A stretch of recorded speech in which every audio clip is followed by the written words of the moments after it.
رسول اللہ صلی اللہ علیہ وآلہ وسلم نے ارشاد فرمایا، قیامت کے دن میرے نزدیک ترین وہ لوگ ہوں گے جو سب سے بڑھ کر مجھ پر درود بھیجتے تھے۔ فرمانے مصطفیٰ صلی اللہ علیہ وآلہ وسلم ہے کہ تکلیف کی گھڑیاں خطاؤں کو مٹا دیتی ہیں۔ رسول اللہ صلی اللہ علیہ وآلہ وسلم نے ارشاد فرمایا، دعا کرتے وقت چھینک آنا سعادت مندی ہے۔ نبی کریم صلی اللہ علیہ وآلہ وسلم نے ارشاد فرمایا، جو شخص بازار میں داخل ہو کر چوتھا کلمہ پڑھے تو اللہ تعالیٰ اس کے لیے ہزارہ نیکیاں لکھتا ہے اور ہزار گناہ معاف فرما دیتے ہیں اور ہزار درجے بڑھاتا ہے۔ حضرت ابو ہریرہ رضی اللہ تعالی عنہ سے مروی ہے کہ آپ صلی اللہ علیہ وآلہ وسلم نے فرمایا، جو درود شریف میری قبر کے پاس آ کر کہتا ہے اسے میں سنتا ہوں، اور جو دور سے پڑھا جاتا ہے وہ مجھے پہنچا دیا جاتا ہے۔ رسول اللہ صلی اللہ علیہ وآلہ وسلم نے فرمایا، ہرگز وہ آدمی جہنم میں داخل نہیں ہو سکتا جو سورج نکلنے سے پہلے فجر کی نماز اور سورج غروب ہونے سے پہلے عصر کی نماز پڑھے۔ ایک بزرگ نے بہت ہی اچھی بات سنائی۔ اس نے بتایا کہ وہ ایک دفعہ بازار میں جا رہا تھا کہ کسی نے پیچھے سے اس کے ٹخنے پر زور سے ڈنڈا لگایا، جس کی وجہ سے اسے چوٹ لگ گئی۔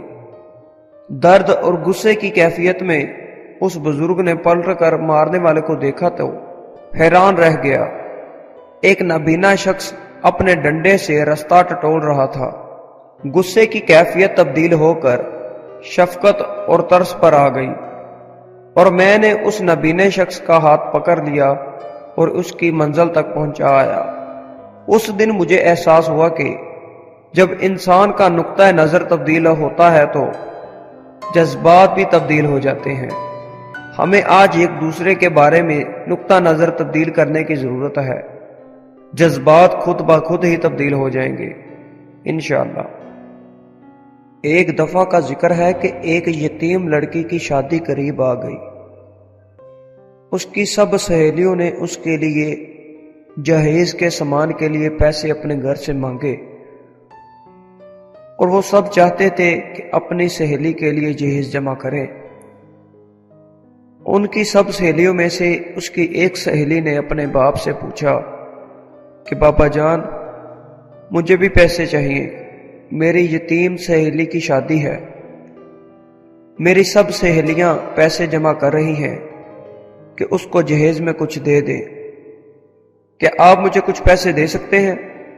باپ نے کہا، بیٹی میرے پاس 50,000 روپے ہیں جو عید الاضحیٰ کے دن بکرا ذبح کرنے کے لیے ہیں، اور ان 50,000 میں سے صرف ایک بکرا ہی آ سکتا ہے۔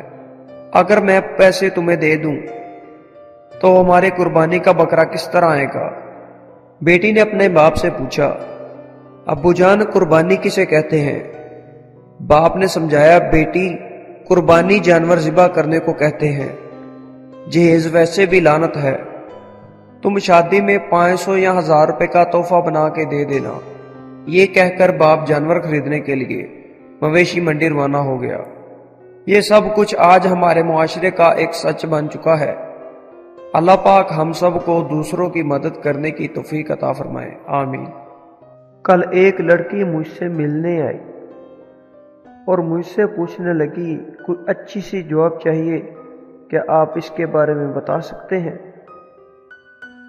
جب میں نے اس کی وجہ پوچھی تو حیران ہو کر چپ سا ہو گیا۔ ہوا کچھ یوں کہ کچھ دن پہلے ایک فیملی لڑکی کو دیکھنے آئی۔ لڑکے کی والدہ کہنے لگی، لڑکی ماشاءاللہ بہت پیاری ہے اور ماسٹر بھی کیا ہوا ہے۔ چائے دینے کے بعد لڑکی روم میں چلی گئی۔ کچھ تعریفوں کے بعد بات پکی ہونے لگی تو سوال جہیز پر آ اٹھا۔ لڑکے کی ماں نے کہا، ہمارے خاندان میں یہ رواج ہے کہ 15 تولہ سونا، 10 مرلے کا پلاٹ اور فلاں سامان چاہیے۔ ساتھ بیٹھا بیٹا چائے کے سوٹے مارتا رہا۔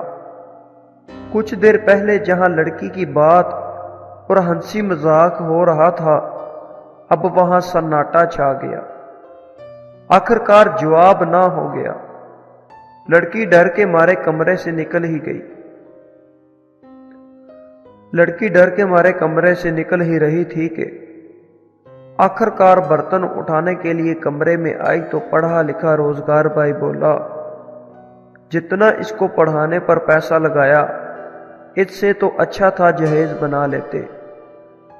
پھر غصے سے بہن کی طرف مخاطب ہوا کہ تمہارے باپ نے تمہیں اتنا پڑھایا ہے کہ کوئی اچھی سی جاب ہی کر لو تاکہ اپنا جہیز بنا سکو۔ وہاں پر بیٹھا بزرگ باپ خاموش رہا اور ماں آنسو بہا رہی تھی۔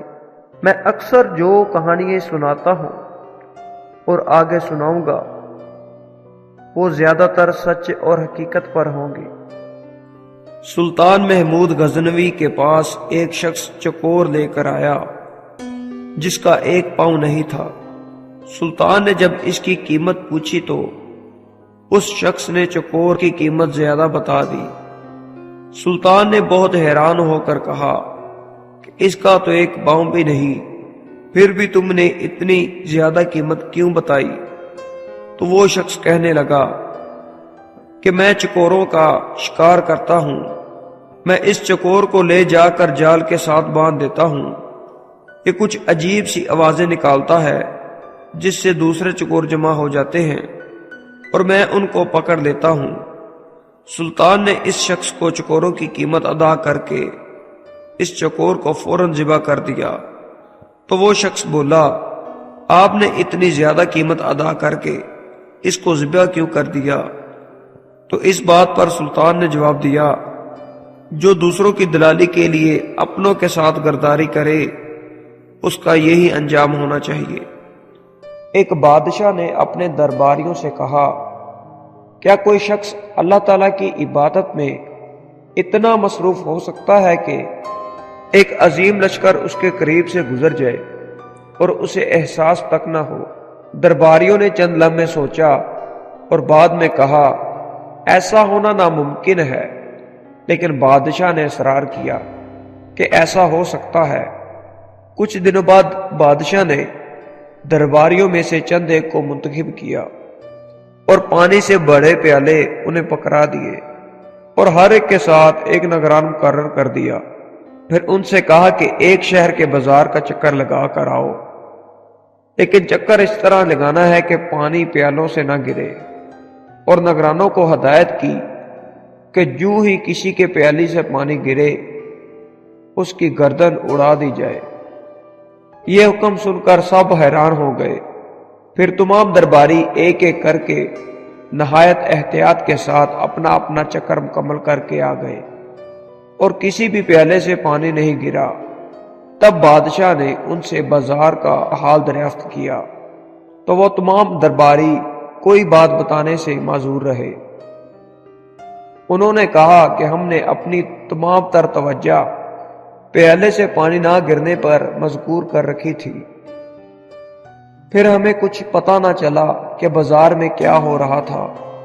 بادشاہ نے کہا، یہی بات میں ثابت کرنا چاہتا تھا کہ تم لوگوں پر جب جان کا خوف مسلط ہوا تو تمہاری تمام تر توجہ اس کام پر مذکورہ ہو گئی جو تمہیں دیا گیا تھا۔ انسان بھی اگر اتنا ہی اللہ پاک کا خوف دل میں رکھے تو اللہ کی عبادت میں مشغول ہو جائے گا، تو اسے کوئی وجہ نہیں کہ ایک عظیم لشکر بھی اس کے ارد گرد سے گزر جائے اور اسے اس کا احساس تک نہ ہو۔